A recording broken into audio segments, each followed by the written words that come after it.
Hey everyone, sorry if my hair's a mess. I just showered. Okay, so this week I wanted to do the how I got lean / leaner and what the workouts I do in a week. I've had a request for both of those. To be honest, I use ClassPass to do classes. And I'm gonna link that down below along with like a coupon discount code so that you can get something off. It's not sponsored, I just genuinely love ClassPass. So I'll be telling you about ClassPass and like what the classes I do. I can't take you into the classes because that would be weird, but that's what I'm gonna do this week. And so ClassPass, this is what it is. You buy like either they changed it to credits now, it's not classes. So different amounts of credits, there's 3 tiers, and you can use those credits towards classes. And different classes cost different number of credits. So some are 3, some are 4, some are 5, or some are 6. Most of the ones I do are 6, and I will leave the studios I go to in case you're in the GTA or you just want to know the type of workout. That way you can like do the same thing as me if you want. So today I did Core 2 Concepts, which is like a HIIT interval training. Usually you have treadmill sprints, you have weights, it's like full-on HIIT workout. It was brutal. I don't do HIIT workouts too often. That's because 1, HIIT workouts can be very aging, and number 2, if you have weak adrenals like I do, a HIIT workout ends up exhausting you. You feel weak and kind of nauseous and sick after, and you don't want to feel that. You want to feel energized after your workouts. And also because this is one of the first things that helped got me lean.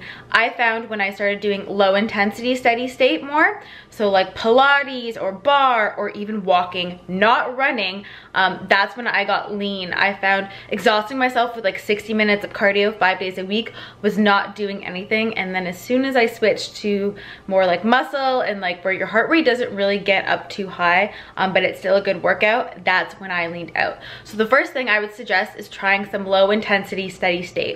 So that's things like yoga, Barre, Pilates, things like that. So I did 1 HIIT workout today, but that's just like to exercise your heart and just for endurance and fitness purposes. But like I said, I only do that usually once every couple weeks, not even once a week. Hey everyone, so happy Wednesday. Today I just wanted to give you an update on like the workout I did today, and then tomorrow I'm gonna do the whole how I got lean. So today I did a pop Physique workout, which is like a bar workout.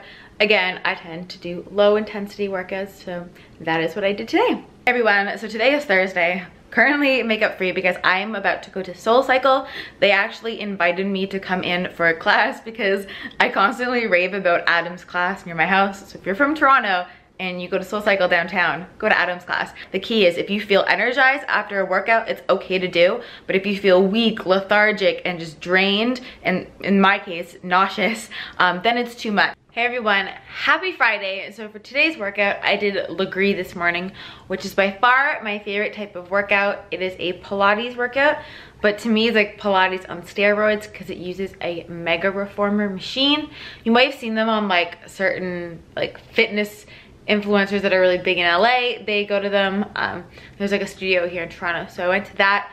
It is brutal, it kills me every time, and it's definitely the workout that I see the most results from. So if you want like a really good bang for your buck, I would look into A, Pilates, but B, if you can, Megaformer Pilates. The most important thing I've learned in the last couple of years is to not be afraid of fats. I think growing up, we were all kind of like low fat this and like thinsations and low fat, fat free, and all this kind of stuff. But fats can actually be very, very good for us. And the products that are like low fat or fat free tend to not have a lot of nutritional value. And fat is also going to keep you full. So things like avocado, coconut oil, olive oil, more higher fat yogurts, like coconut yogurt tends to be higher fat. They're all gonna help keep you full, and they're all gonna stabilize your blood sugar. So when you eat things that are a lot of carb, but there's no fat to them, you get this blood sugar spike. And when you get a blood sugar spike, you're gonna get a crash. And when you get a crash, you're going to get cravings, you're gonna get more like a ravenous appetite. That's why people make the whole joke about how you're starving after Chinese food, is because it's a lot of carb and rice, so you spike and then you go down and then you need something else. So I eat a lot of healthy fats. So I put coconut oil, my vegetables, avocados, nut butters, handfuls of nuts. You guys have seen my videos, you know I'm all about healthy fats. So I would really try incorporating more healthy fats and pairing healthy fats into your meals to help stabilize your blood sugar, to help keep you fuller longer. And like, you reduce cravings, you reduce cortisol. When you reduce cortisol, you're less stressed. When you're less stressed, you're less likely to store fat from anything you're eating. So healthy fats are just all around really great for you. Healthy fats also help to mobilize fat. So it uses ketones and fatty acids for energy instead of glucose from carbs, which that will mobilize from your body's current stores of triglycerides and ketones.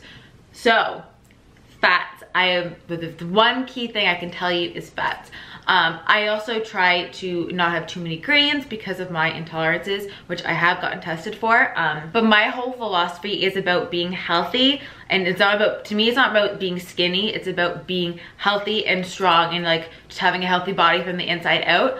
It's mainly to do with like things like inflammation. Like, I don't not eat refined carbs because like I'm scared of them or I think they're gonna make me fat.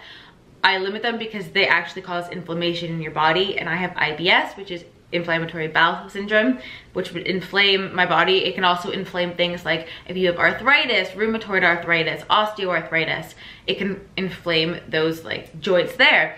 So I stay away from it from inflammation purposes. So I can do a whole video like on both of those and the whole role of carbs and glucose and inflammation with all that, because I feel like that's a whole separate video.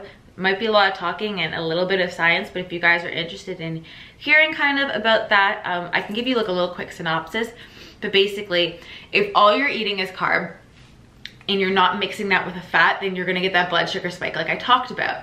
And if it's too much sugar, whether it is the sugar from a fruit, like an apple, or it's like the carb from a white pasta, they both get broken down. Well, apple is like also a fructose, but like, let's put fructose aside for a second and just talk about glucose. That glucose, like whether carb or the fruit glucose, like that sugar still gets broken down to glucose. It's the same molecule it gets broken down to. And glucose is either stored in your, it can be stored in your muscles, so it'll replenish in your muscles, but once that's full, it's gonna be stored as fat. So yeah, the one thing I try to tell people, especially a lot of my like people that I know that are afraid of fats, or they think like if they eat almond butter they're gonna get fat, most of the time the problem is not the almond butter. So yeah, and also I don't count calories. There was a time where I was counting calories. I was using my MyFitnessPal, and my MyFitnessPal can be great if you have absolutely no idea the calories in something, just so you can kind of get an idea of what you're eating. But I also just vaguely know the calories and things, so I don't have to keep that kind of track. So if you feel clueless, that can be a good thing for like a week or two to get an idea. But I don't count calories. Like there was a time where I would measure everything out, like cup full, how many calories, the density, weigh it, put it into MyFitnessPal to have a certain number of calories. That was absolutely ridiculous. I did not see any results. I didn't have, like, I had less energy than I do now, and I just didn't feel as shit, like I felt shittier, and I wasn't like as healthy as I am now in terms of like what I look like or whatever. So I personally wouldn't recommend that, because I also think that that gets into really obsessive eating, and then you might think, oh, like I had 5 more nuts than I was supposed to, and like now I have to go burn that off. Like, no, like please don't do that.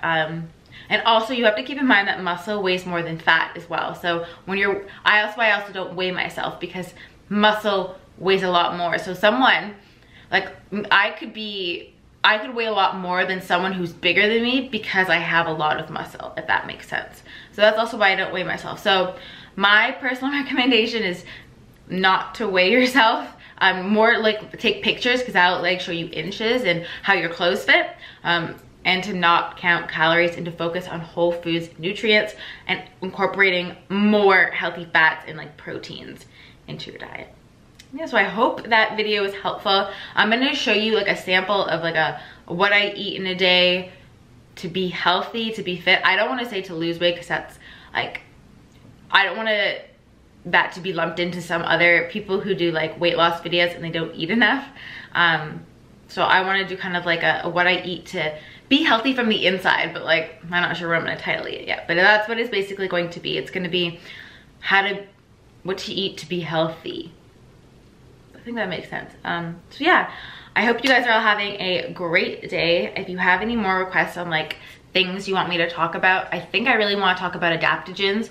So I want to film that this week and get that up, but I don't know if you guys just want to like look at me talking about adaptogens. It probably wouldn't be a long video, but I can show you like different products I use, different price points, capsules versus powders, what tastes real bad that you probably want to take in a capsule, and what can like be like tasty and you can like make drinks out of. And then, ooh, maybe I'll make a couple, that's what I'll do. I'll make like some adaptogen elixirs or something in the video. Okay.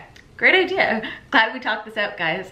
So yeah, thank you guys for watching. If you haven't yet, don't forget to subscribe and follow me on Instagram, because I do a lot of these like mini segments on my Instagram. I talk about favorite products and all that kind of stuff. So make sure you follow them there. And I will see you guys in my next video. Bye, guys.